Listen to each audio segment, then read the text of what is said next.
thanks for joining us. I know it's a nice evening out and there's a lot going on, but we do appreciate a little bit of support here. And for those of you watching at home, we always appreciate you getting in when you can to log on and to watch some things about a pretty important topic, but it's a tough topic. Just to introduce myself, my name is Greta Neff. I am the Health and PE Curriculum Leader here at Downingtown. I've taught in this district for 17 years now. I have also coached here. I also work in Westchester Area School District, so I've been around and I've seen a lot in Chester County over the past 15, 20 years. I've been fortunate enough to work in a lot of our secondary buildings and see kind of the way the kids have changed over the years. And when you think back to the early 2000s, this wasn't really something that was on our radar quite as much. And now all of a sudden it's on our radar all the time. And a lot of that's attributed to just kind of how our society has changed, in particular how our community has changed. So as we sit back and we look at it and we're like, okay, why are we talking about this and what are we doing? The big thing is that we want to make sure that we give our kids and our community members the tools that they need to be able to recognize some signs and symptoms of things not being okay. And then once you recognize those things, then being able to know what to do and move forward. Suicide's a tough topic to talk about, and in particular in our community in the past 3 or 4 years, we've been hit pretty hard. And it's something that we think that if we bring more awareness to it, we can go ahead and do that. So I just want to make sure and remind you, and for those of you at home, this is good for you too, if this gets to be a little much, feel free to take a break. It's one of those things where, if you want to watch 15 minutes and then come back and watch the other 15, it's just too much and it's too close to home, we understand that. Those of you who are here, the bathrooms are out the door to your right, and then make an immediate right, the right beside the water fountains. Feel free to get up and head out and get some fresh air if you need to do so, as far as that's concerned. Okay? Overall, our goal tonight, as we sat back and thought about it, it was there were 2 things in my mind. One, to explain some of the programming that we're implementing here in Downingtown Area School District, in particular in grades 6 through 12. And then also to kind of figure out, as a parent, how do I support my kids? How do I support my kids' friends, my neighbors, my community members? How do I do that in an appropriate way? Because oftentimes, I think what we find is that if we don't know what to do, we just do nothing because we're afraid of doing something wrong. And that's the last thing that we want to have happen. So as we kind of merge those things together tonight in our agenda, the big thing that we want to talk about is just some basic prevention things for youth suicide and suicide in general and young people. We want to talk about the acronym of Acknowledge, Care, and Tell, which is what we are teaching our kids in our schools. Acknowledge that there's a problem, see it, know the signs and symptoms, tell the person that you care about them, and then find a trusted adult to tell. And so we go through those steps, and I'll walk you through those tonight. And then we're also going to talk about what to do when your child or your student or your community member comes and acts and tells you about it. You are their trusted adult. How do you handle that? Because that can be scary, especially if it's somebody whom you're close with. I want to talk a little bit about coping skills because I think that's one of the biggest things. If we can prevent people from getting to that elevated state, that's always huge. And then some resources. Our community is great, especially here in Chester County. We have a ton of resources that are out there, and being able to access those is something that's really important. So as I go through, if I'm going too fast, if you have any questions, feel free to raise your hands or just let me know. You don't really need to raise your hand, you can just talk. That's all fair, all well and good. But like I said, it can be a challenging topic, and we just want to make sure that we know that there are resources out there. And so I'll put these back up at the end. These resources were also sent out via the email, and I believe linked on several different links on our district homepage. You can also Google this at any point in time. You'll see them in our buildings, in the bathroom stalls, in the hallways. The thing that we want to make sure our kids know is that the crisis text line is there. A lot of times it's easier to text about it than it is to talk about it. Those are 3 pretty easy numbers to remember. We just back them up next to each other. I always find it funny, and I talk to my students about how there was a song, I don't know, maybe a year or 2 ago, that actually had this. That was like the title of the song, 1-800-273-TALK. Which I think is really interesting because you put anything to music and you can remember it. So remember, there's always help available, and although these are national lines, we do have some local places that are there too. All right. So as we move through, it's a question of why is suicide hard to talk about, right? Everybody's been touched in some way, shape, or form by tragedy, whether it's been hurricanes, whether it's been deaths in the family, whether it's been suicide. And a lot of times it can be really hard to talk about. I know people who have not even understood or known that their family members have died by suicide until way later in their life because the families hid it so much. And I think a lot of that has to do with the mental health stigma that we've developed here in our community and in the country in general. And as we work to chip away at that, it's really important that we do the work to continue making sure that our kids know that mental health is just as important as our physical health. We have to take care of it the same way we would take care of a broken bone. or a bloody nose. And we've got to put some time and effort into it, and we have to continue with that. So I invited one of my closest friends here, and I forget her name, to talk a little bit about why it can be so hard to talk about this. I think that why often for parents it is hard to say that my child has been thinking about hurting themselves. My child has said they've wanted to die. I'm worried that my child thinks like this, is because, you know, from my experience, I've had thoughts early on. My daughter was 7 when she first talked about wanting to take her life. And for me, immediately what I thought was, what must that mean about me as a mom if my child wants to leave this world, right? Like what kind of parent has a child that wants to die? You know, what have I done wrong? What have I missed? And in my experience, and I frankly, you know, I don't have the answers to what have I missed or what did I do wrong, because in my experience, and now I'm parenting children that have not had some of the struggles of my older child, in my experience, there was never one thing, you know, there was never one thing, there was never one sign I missed, there was never going to be one thing that was going to make it that she didn't have to go through this hard time. And I think we are just hardwired biologically as parents to save our children from pain, from going through a hard time. And in my experience in this journey, I wish and I want my daughter to have never had those thoughts and feelings, but in my experience, she is one of the strongest women I've ever met at age 25. She is thriving. She has a 3-year-old son who she's doing a fantastic job caring for. And you know, also for us, we were sort of fell into that group where there was the periodic revisiting during hard times of these hard thoughts, right? So she'd be going through a major transition, or there would be difficulty with the peer group. And unfortunately, there was a combination for her of both this organic sort of things that she dealt with, right? And the brain chemistry, where she was going to be more prone to depression and anxiety. There were some social factors that played for her as well. She was just a kiddo that was just going to internalize pressure and put pressure upon herself, despite everything I did. And so what would happen for her is that during different stages in her childhood, she would experience these thoughts about wanting to take her life, or wanting to not be alive anymore, or just not being able to imagine how to be alive and not feel as terribly as she felt, right? Because that's often what her experience was.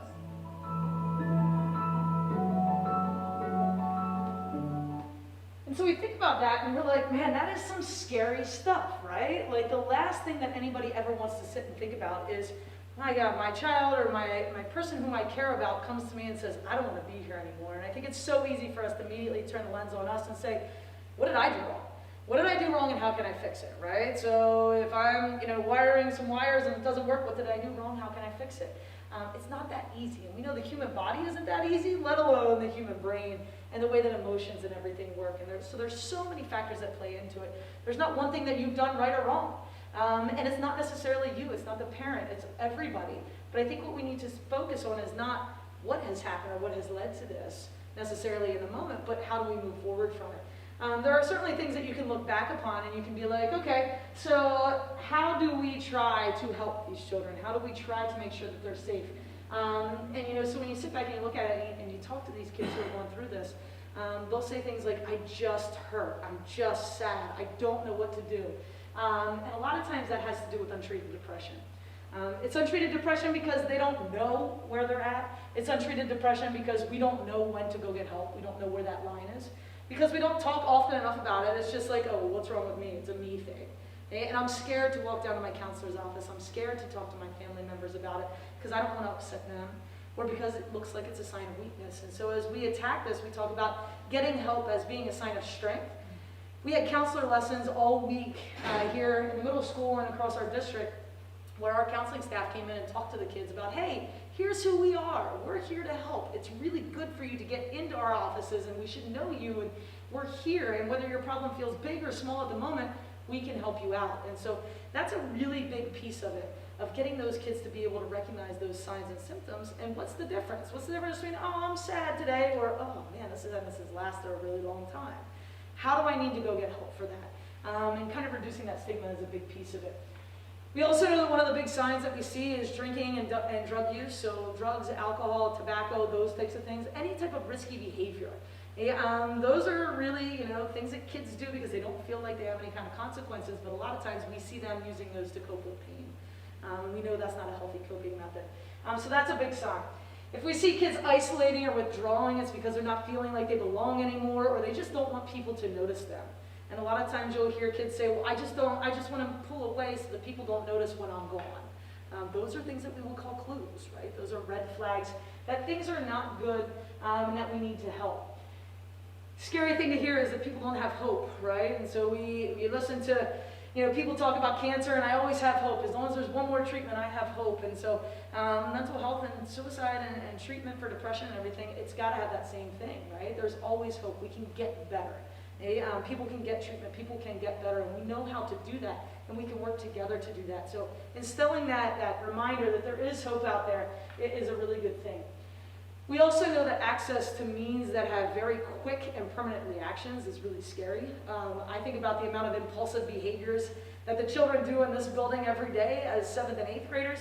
Everything from throwing a pencil down the stairs to, pulling somebody's chair out from underneath them. And so you start talking about what are the big term consequences of that. They don't look down the road as we do as adults. And so when they're making those quick decisions, if they have access to those permanent means, that definitely does not help at all either.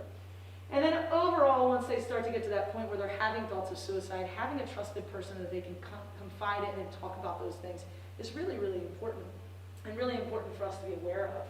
And so when we think about it overall, that's what this program is supposed to do, because, the sad part about it is it's oftentimes as adults, we're not the first ones to know, right?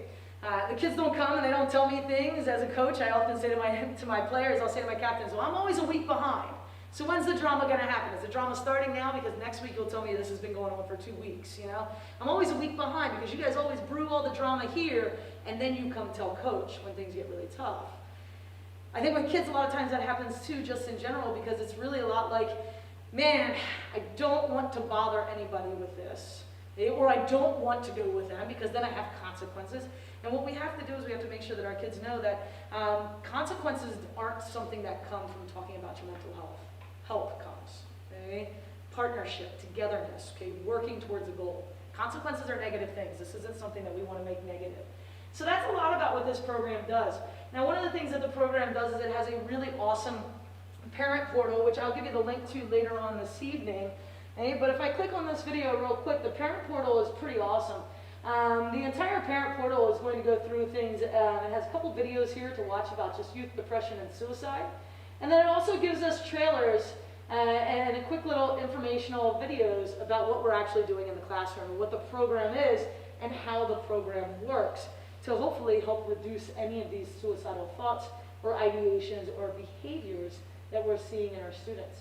The cool part about this website is it also has a lot of information about spotting the signs and what do you need to look for. It has different types of screenings, so you can go through, and I believe it's about 11 questions. So if you're worried about somebody that you care about, you can go take that little brief screen for adolescent depression, and it'll give you some information to move forward, like, hey, things seem to be okay, but you're getting kind of close as to where you might need to go somebody, or red flags, you need to call somebody now, which I think is really cool. And then it also gives you a little bit of a way to talk to your child, and I think that's really important too, because sometimes, like I said earlier, I don't know what to say, so I say nothing, and that can be the worst thing that we do. All right? So as we look at overall, how do we make a difference? And traditionally, fixing problems, it's not rocket science. And so I was listening to a town hall one day. I think I was actually watching PBS for once in my life. And President Obama was speaking. He was actually speaking about gun rights. It really caught my attention because he stood there and he said, the problem with gun rights and with the NRA is that they never let us look into anything. As soon as we say we want to look into gun laws and gun rights, they're like, no, you can't touch it, don't look at it. He said, but then you look at what we did to make things safer for the roads. And so you look at it and you say, okay, well, back in the early 60s and 70s, people were dying in car accidents. Why were they dying in car accidents? Well, they were dying because turns were too sharp. They were dying because there weren't guardrails, there weren't lines, there were no speed limits, we didn't have seat belts. And so they're looking at it and they're like, wow, people are really dying. And so they did a huge study on it, and based on that study, they made changes, right? They made changes, and as you can see, in the past 15 years, look at that line. It has drastically dropped. We have way less people dying in car accidents now than what we did 20, 30, 40 years ago. And so he said, if we just take that model and extrapolate it out to other things that are making our kids not safe, making our community not safe, how much can we help them? And so that's really what we're trying to do here in Downingtown, is really kind of get an idea as to why is this line still staying steady? Now, thank God it's not going up too drastically, but I don't even want to think about that. I don't need for it to go up in order for me to take a look at it and say, 8's still too many. Okay? Anything above a 0 is too many there. And so that's something that we need to take a look at. And that statistic there is really staggering. Suicide is the second leading cause of death in teenagers in the United States. Okay? And we know that as a community because we've been hit hard. And so we've got to take this and we've got to say, okay, how can we help our friends, our families, our communities, our students? How can we play a role in keeping them safe? Well, it's very simple. Okay? Normalize the idea that we can get depression treated. If you're not feeling okay, normalize it. Come talk to me. Go talk to your friends' parents, for crying out loud. Go talk to your counselors. Go see somebody, talk to them, find help. It's okay. All right? We also can make it normal by saying, look, I have depression, or hey, I know somebody who's going through that, or hey, this is what a lot of people do. And the more that we talk about it, the less that stigma is there, and the more that the kids will get help, which is what we want, to be able to support them. We also know that we have to build in protective factors and habits. Once kids feel connected to something, they feel a purpose, and that's huge. That's not rocket science. You can see that as soon as the kids, get to be of the age of being being play age.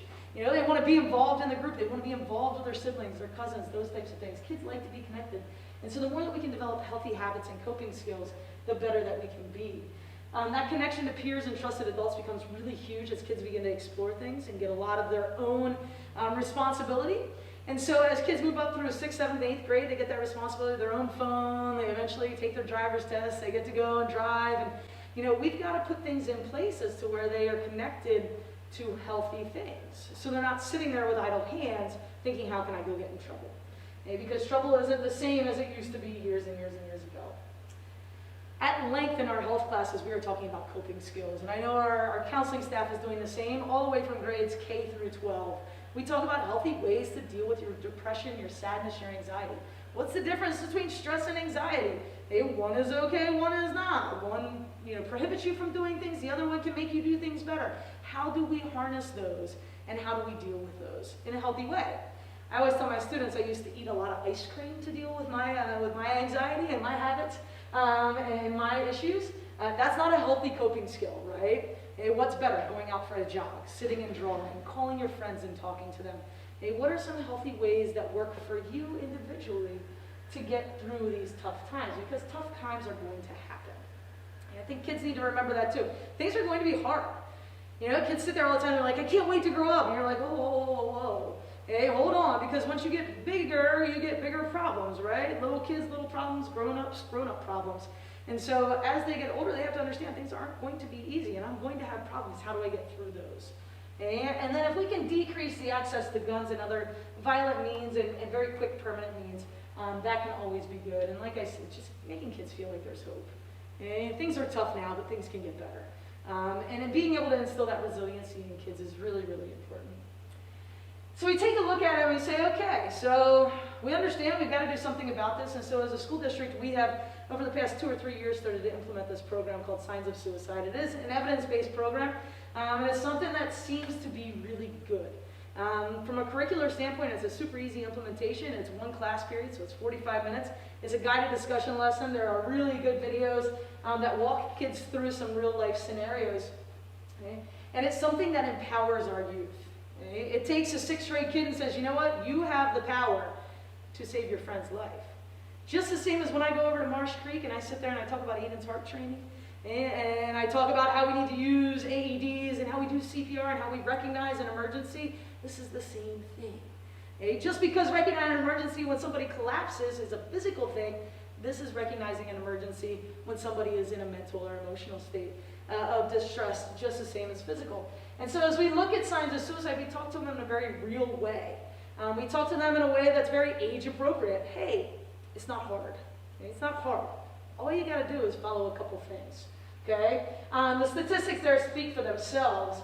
And I believe the overall statistic is about 64% decrease in suicidal ideation and attempts in kids who have delivered, and kids who have received this education. So it's kind of a no-brainer as far as I'm concerned. And so what do we tell the kids to do? Well, it's pretty easy. We acknowledge the signs of depression. We acknowledge that they're there. We talk about it. We call our friends out. Hey, I see you doing this. Okay? I don't like it. And then I show them that I care about them. Okay? Which is sometimes a little bit harder than it may seem for kids, but it doesn't have to be. And we explain to them how to do that. And then we talk about who those trusted adults are. How do we go get help? How do we go access help? And so when you acknowledge the warning signs overall, you're talking about things like anger, and extreme anger and very quickly. Yeah, right? Sometimes people get angry and it's totally justified. Anger is a really healthy emotion. Okay? But why are we getting angry? Are we getting angry at little things? Are we getting angry at things that we normally wouldn't get angry about? Do we have less patience? Do we have big changes in our behavior? So all of a sudden, instead of posting on Snapchat every day and every 5 minutes, now I haven't posted on Snapchat in a while. That's different. Hey, this person hasn't put any TikToks up in a while. That's different. We're looking for overall big changes in behaviors.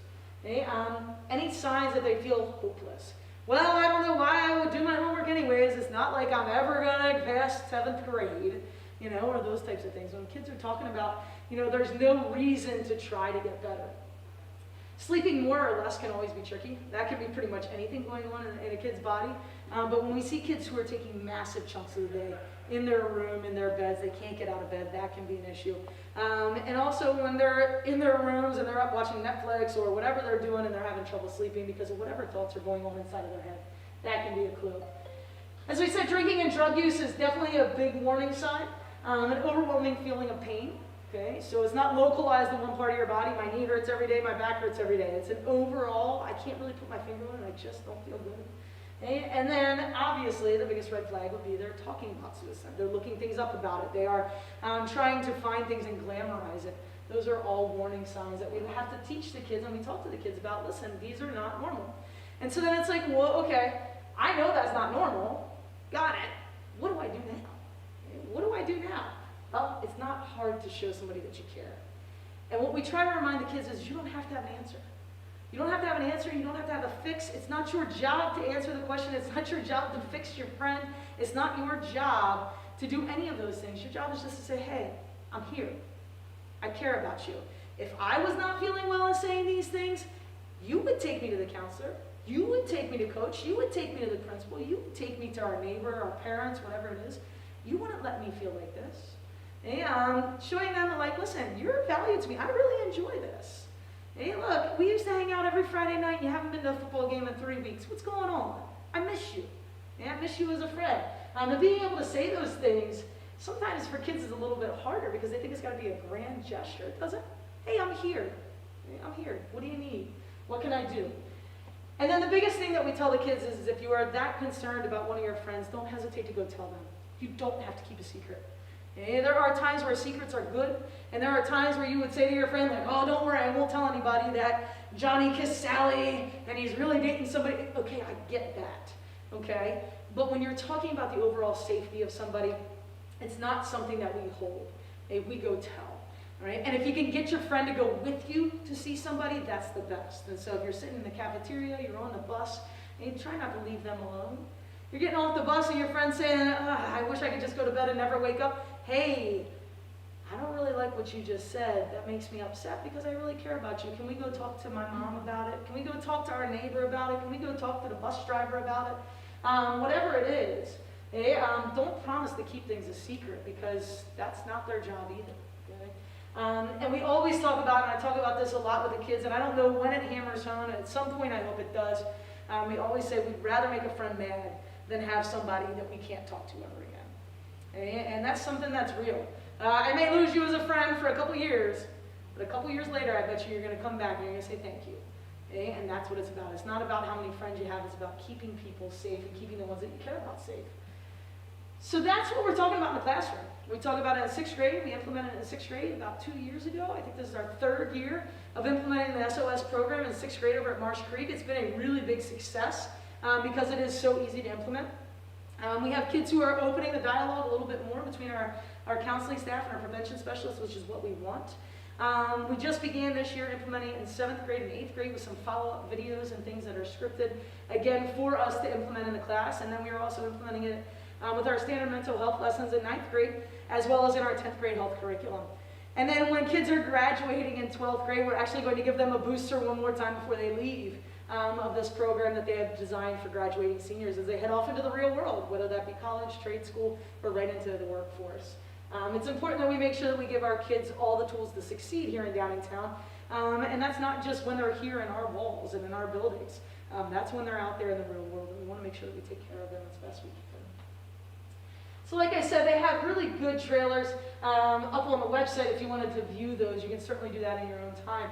But they have age-appropriate things. So you look at this, and you're like, oh yeah, those are two middle school girls. They could very easily be standing here in this library right now talking. And they're talking about, hey, you haven't been to softball practice. Hey, I haven't seen you in music. That's something you really love. Why aren't you doing it now? Okay? And over here, you can see this younger girl. She's saying to her older brother, like, hey, what's going on? Why are you sitting here? You haven't been out of this house in a month. Look at you. You were a disaster. Like, come on, let's call. I'm going to call. Okay? I'm going to call people. I'm going to get you help. And so they go through that in, again, a very age-appropriate way.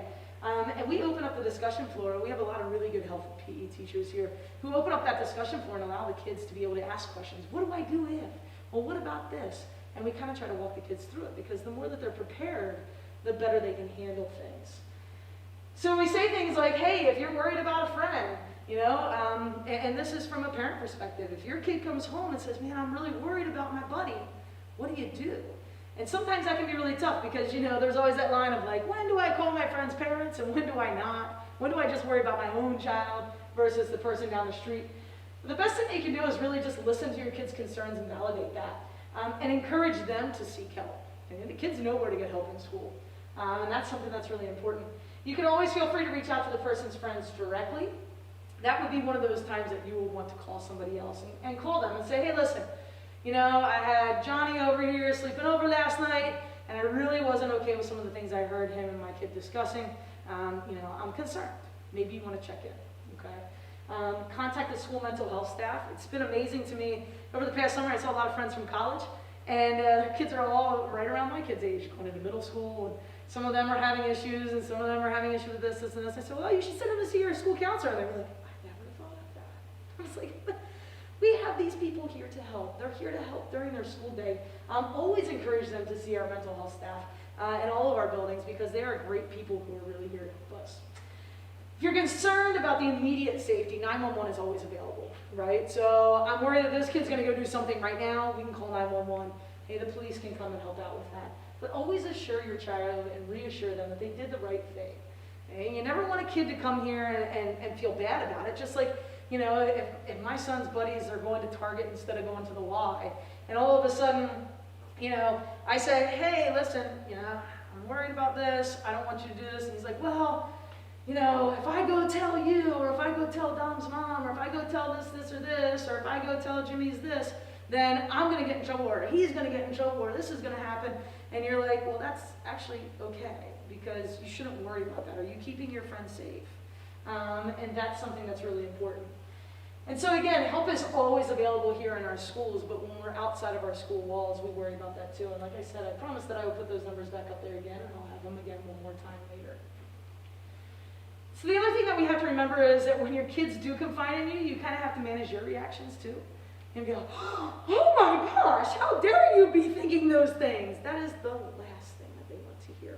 What they want to hear is, okay, let's deal with that. Let's talk about that, let's deal with that, right? And as hard as it is sometimes for us to do that as adults, because immediately we start thinking the worst, right? So, you know, kid comes home and says, I failed my math test. And you're like, oh my gosh, you're going to fail math and you're never going to graduate high school. And this, no, that's not what's going to happen. You sit there and say, okay, well, are you going to go see your teacher? Are you going to ask for a retest? Are you going to study harder next time? We have to do the same thing with tough topics, right? And it's not just suicide that we're talking about here. I mean, I'll even put my health teacher hat on. We're talking about any kind of relationship issues. As kids grow older, they come to you with tougher things because they're trying to explore, they're getting out there. And so we have to make sure that we're a safe place because we want them to talk to us. So we've got to remember that we have to be human, we have to be adults, but yet we have to be almost friends with them and say, okay, all right, we're going to take this in stride and we're going to figure it out. I just need to let you know, okay, that I am human and I am worried. You say these things that worries me, it concerns me, and so I'm going to do my best to get you help. I'm going to do the best to work together. Remember that it's okay to be upset about it later too. It's okay to be upset in the moment. I think a lot of times, Parents sitting there like, I don't want my kid to see me upset, because then that's going to make them more upset. Maybe it validates it more for them, right? And that's where you have to know your audience. But I do think that that's really important when we're talking to kids about uncomfortable things. It's really uncomfortable for me to talk about this too, but that doesn't mean I'm going to give up. I'm not going to stop talking about it. So give yourself permission to be human and to walk through things with the kids. And also give yourself permission to be upset about it later. Okay? Confide in somebody else. So find a supportive person, whether that's a partner, whether that's a neighbor, whether that's a family member, a coworker, whomever you have that is your support network, they're there for you too. So feel free to reach out to them and talk to them and be like, man, this happened today. You're going to have to help me walk through this. Or get yourself some help. Okay? Because most importantly, we want to make sure that we know as adults, we also don't have to keep secrets. And I tell my students that all the time. I tell my kids that I coach all the time. I'm like, listen, if you tell me anything that's going to hurt yourself or others, I have to tell somebody else. That's the end of it. And I don't want to hear it. And I'm going to say you're welcome. Because you came to me to tell me something. You know that that's what's going to happen. And you know that's the right thing. And so it doesn't have to be a bad thing. That's why I say we got to move away from the word consequences, right? I walk down the hallway, I trip a teacher, I have consequences, okay? I go into the guidance office and I say, I'm really having a hard day. There aren't consequences there. There are things that we do to help. Okay? And just reframing that conversation can be really important. And trying to find some ways to make sure that our kids are safe. And so when we talk about building protective factors in, what can we do to make sure that our kids are safe? How do we protect them? Like I said before earlier this evening, encourage them to connect with school. Our schools are amazing. I think I saw a list that was like this big of activities and clubs that are being offered at our middle school. I mean, you can have everything from a Minecraft club to baseball to basketball to musical. If your kids find anything interesting, they can find a club to be involved in our schools, because we know that the more that we can make those connections and develop connections with teachers and peers, the better they'll be and the safer they'll be, because they'll be able to be more resilient. We also need to make sure that we let our child know that whenever they're ready to talk, we are here to listen. And so that's got to be undivided attention. So it's got to be, I'm putting my phone down, I'm closing my computer, I'm turning the TV off, I want to listen. Okay? You are important, I care about you, I'm here whenever you're ready. And that may not be at the most opportune time, but it's important that you validate that and let them know that whenever they're ready, you're there for them. They don't have to be alone. They don't have to be alone. So some of the coping skills that we talk about in health class are things that help us through hard times. So simple things like exercise, taking a walk. It doesn't have to be a run. You don't have to go run Broad Street this weekend. You have to just be able to exercise. We know exercise brings about endorphins. Oftentimes people exercise outside, which is really good for us too in our body. Those things just in general can be helpful. Sometimes people don't like to exercise, and I get it. I hate it a lot of days too. But writing things down. An exercise that I did earlier this year with my volleyball team is I pulled all of my kids aside and I said, okay, here's a piece of paper for all of you. And they all looked at it, okay, coach, what are we going to do? You're going to serve a ball to it? I was like, no, you're all going to go get something and you're going to write on that piece of paper. And they were like, oh, okay, are we setting goals? And I was like, no. You're going to pick somebody in your life who has done something nice for you in the past month. Whether that's a parent who has driven you to practice, whether it was somebody who gave you a compliment, whether it was somebody who made your bed or made you dinner, whatever it is, I want you to pick one person. And I want you to write a thank you. That's it. And then you're going to fold it up and you're going to give it to them. They said, do we have to? I said, yes, you have to. So because it's important that you feel good. And it's important that you feel good about yourself. And I guarantee you, whomever you give that letter to, they will feel good and that will make you feel good in turn. And so the next day I followed up and I said, how many of you actually gave your notes out in true high school kid fashion? Only 7 out of the 12 had actually given the note to somebody. And the one girl raised her hand and she said, Coach, I gave mine to my mom and she cried and hugged me. And I was like, how'd that feel? She said, it was amazing. I said, that's right. Do you feel better now? And she was like, yeah, I do. And I said, see how simple that is? Okay, writing down things that you're thankful for, that you're grateful for, showing that gratitude to somebody else, paying that forward, can make people infinitely feel better. And so we talk about that in class here in Downingtown. We talk about how to make sure that we're working on making sure that we feel good by helping others to feel good. We talk about appropriately talking to friends and family and how to connect. What's a healthy amount of social media time to connect with our friends versus what's unhealthy. We talk about how to make sure that we organize time to get together face to face, especially now after the pandemic. And we talk about things like listen to music, art, drawing, binging on Netflix, cooking, those types of things. Those are all really good things that people can do. And so the big thing that we ask is, what's your person's favorite thing to do to cope, right? Because like I know, hey, my kids are different. And so if I went home and I was like, hey, you're having a rough day, why don't you go run a mile? One of my children is going to look at me and say, yes. And the other one's going to be like, are you kidding me? Do you want to make my day worse? But I can look at him and say, hey, do you want to make some Rice Krispie treats with me? And he'll feel infinitely better. So you got to know your kids. You got to know your audience. What is their favorite thing to do to help them feel better and to feel a little bit less anxious and a little bit less anxiety? And those are all good things that we can do as far as protective factors. One of the things that the website does also is it gives us a lot of ways to talk to teens. I think sometimes I'm very lucky and I'm very blessed that I've been working with kids for as long as I have. That it kind of just is something that happens, whether I'm good or bad at it, I don't know, but it's something that just happens. But it's also really important to point out to people, yes and no questions are conversation enders. Okay? Open-ended questions are conversation starters. So things like, how was your day? Good. Simple answer. Okay? Tell me something good that happened today. Okay, tell me something bad that happened today. My lunch, it was terrible. This girl sat next to me and I couldn't stand. You know, they'll talk. And so as they open up and start to talk a little bit, you can get a little bit of an inside problem or an insight to what's going on in their heads. Just that start is really, really good. And remember, we don't have to solve their problems. A lot of times kids come to us just because they want to complain. I give my parents a lot of credit because they used to listen to me after all of my sporting events. I'd come home and I'd complain about the coach or about my teammates, and they'd say, okay, you're done now. What are you going to do about it, right? They weren't going to fix the problem right away. They let me have my time, which I thought was really respectful. And I said, okay, well, what do you think is going to help, right? Empowering our kids to be problem solvers. It's really, really important. And then make sure that your child always knows that you're available, right? I know things are tough right now. I'm around later. I'll be here. I'm here whenever you are. I laugh at my mom. She used to have a chair in her, well, she actually still does, in her bedroom. She had like a chair there, a recliner. That was where everybody went to spill our guts. And it was oftentimes at like 11 o'clock at night. She would be laying in bed and he'd creep over and say, are you awake? You're like, come on in. And we would just dump it all. It was dark, it was safe, but it was something that we knew. And that's something that I wanted to try to build for my kids. But it was something that she always gave us that feeling of she was always around to talk. And so if we can do little simple things like that in our lives and make those simple adjustments, that can be really helpful. I'm not going to say that we have all the answers here, but as you start to think about it and kind of open it up and start to think outside the box, ways to give your teens and your kids and your family members safe places to talk is really, really important. Some of the things up here that I really love that I think are great, playing games in my family is a great way to get the kids to talk because all of a sudden there's instant trash talk going back and forth. And then you'll listen for little tidbits and you can kind of hear what's going on in their day. I can find out a little bit more about them. We have more to connect on. Watching TV shows together. If your kids want to binge Netflix, that's fine. Let's binge Netflix together.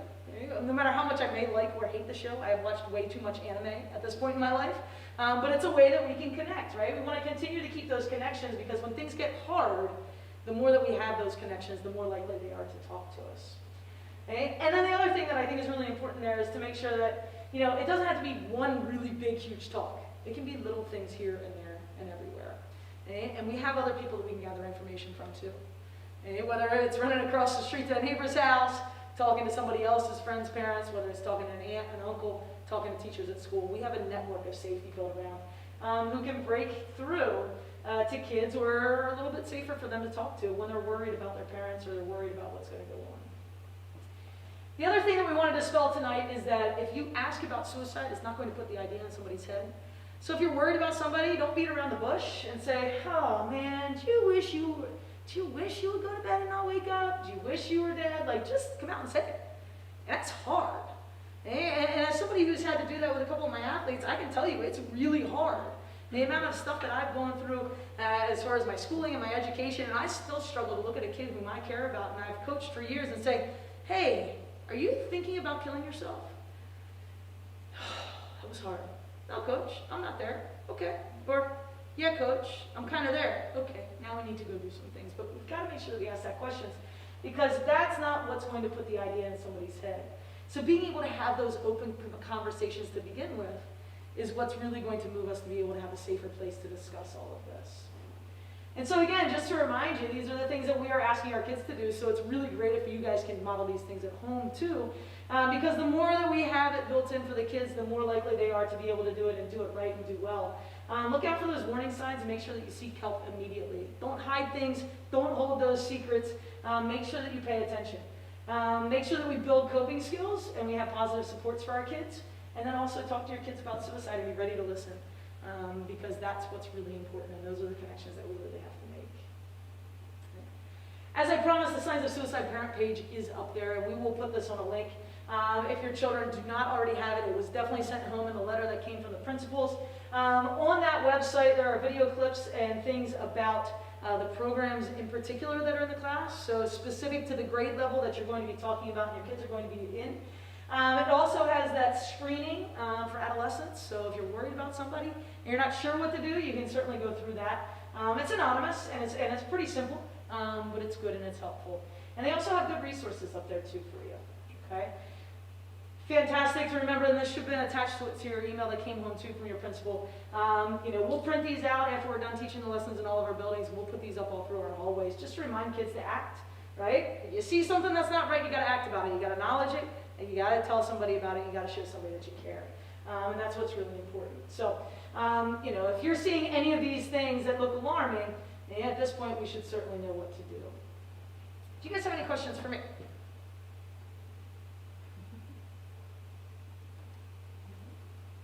Fantastic.